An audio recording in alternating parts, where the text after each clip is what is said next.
Hello friends, welcome to our channel. ನಮಸ್ಕಾರ ವಿದ್ಯಾರ್ಥಿಗಳೇ. ಇಂದಿನ ನಮ್ಮ ವಿಷಯ ಬಹಳ ವಿಶೇಷ, ಮೆದುಳಿನ ವ್ಯಾಯಾಮಗಳು. ನಾವು ಎಲ್ಲರೂ ದೇಹಕ್ಕೆ ವ್ಯಾಯಾಮ ಮಾಡುತ್ತೇವೆ, ಆದರೆ ಮೆದುಳಿಗೆ ವ್ಯಾಯಾಮ ನೀಡುವುದು ಕೂಡ ಅಷ್ಟೇ ಮುಖ್ಯ. ಇದರಿಂದ ಸ್ಮರಣಾ ಶಕ್ತಿ ಹೆಚ್ಚುತ್ತದೆ, ಗಮನ ಕೇಂದ್ರೀಕರಣ ಬಲವಾಗುತ್ತದೆ, ಹಾಗೆಯೇ ಕಲಿಕೆಯ ಸಾಮರ್ಥ್ಯವು ಉತ್ತಮವಾಗುತ್ತದೆ. ಇವತ್ತಿನ ವಿಡಿಯೋದಲ್ಲಿ 5 ಸರಳವಾದ ಆದರೆ ಪರಿಣಾಮಕಾರಿ ಮೆದುಳಿನ ವ್ಯಾಯಾಮಗಳನ್ನು ತಿಳಿಯೋಣ. 1ನೇ ನಿಯಮ, ಉಸಿರಾಟ ವ್ಯಾಯಾಮ. ಮೊದಲನೆಯದು ಆಳವಾದ ಉಸಿರಾಟ. ಕಣ್ಣು ಮುಚ್ಚಿ ನಿಧಾನವಾಗಿ ಉಸಿರೆಳೆಯಿರಿ. ಕೆಲವು ಕ್ಷಣ ಹಿಡಿದುಕೊಂಡು ನಂತರ ನಿಧಾನವಾಗಿ ಬಿಡಿ. ಇದನ್ನು ದಿನಕ್ಕೆ 5ರಿಂದ 6 ಬಾರಿ ಮಾಡಿದರೆ ಮೆದುಳಿಗೆ ಹೆಚ್ಚು ಆಮ್ಲಜನಕ ಸಿಗುತ್ತದೆ. ಇದರಿಂದ ಒತ್ತಡ ಕಡಿಮೆಯಾಗುತ್ತದೆ, ಮನಸ್ಸು ಕೂಡ ಶಾಂತದಿಂದ ಕೂಡಿರುತ್ತದೆ. ಇನ್ನು 2ನೇದು ಕೈಕಾಲುಗಳ ಸಮನ್ವಯ ವ್ಯಾಯಾಮ. ಇನ್ನೊಂದು ರೋಚಕ ವ್ಯಾಯಾಮ, ಕೈಕಾಲುಗಳ ಚಟುವಟಿಕೆ. ಉದಾಹರಣೆಗೆ, ಬಲಗೈಯಿಂದ ವೃತ್ತ ಬರೆದು ಎಡಗೈಯಿಂದ ಚೌಕ ಬರೆದು ನೋಡಿ.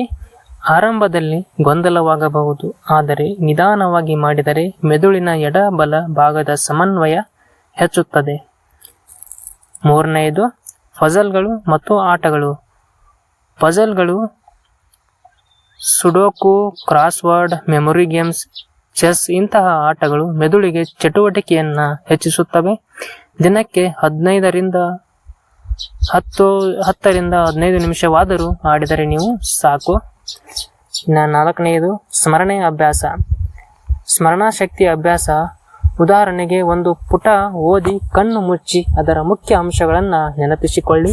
ಅಥವಾ ಕೊಠಡಿಯಲ್ಲಿ 10 ವಸ್ತುಗಳನ್ನು ಗಮನಿಸಿ ನಂತರ ಹೊರಗೆ ಹೋಗಿ ಅದರಲ್ಲಿ ಎಷ್ಟು ನೆನಪಿಗೆ ಬಂದವು ಎಂದು ಪರೀಕ್ಷಿಸಿ. ಇವು ನಿಮ್ಮ ಮೆದುಳಿನ ಮೆಮರಿ ಪವರ್ ಹೆಚ್ಚಿಸುತ್ತವೆ.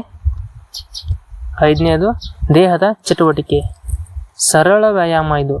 ಓಡಾಟ, ನೃತ್ಯ, ಯೋಗ ಇವುಗಳು ದೇಹದ ಜೊತೆಗೆ ಮೆದುಳಿಗೂ ಉತ್ತಮ. ಶರೀರ ಚುರುಕು ಇದ್ದರೆ ಮೆದುಳು ಸಹ ಚುರುಕಾಗಿರುತ್ತದೆ. 6ನೇದು ಓದು ಮತ್ತು ಕಲಿಕೆ. ಹೊಸ ವಿಷಯ ಕಲಿಯುವುದು ಮೆದುಳಿಗೆ ಅತ್ಯುತ್ತಮ ವ್ಯಾಯಾಮ.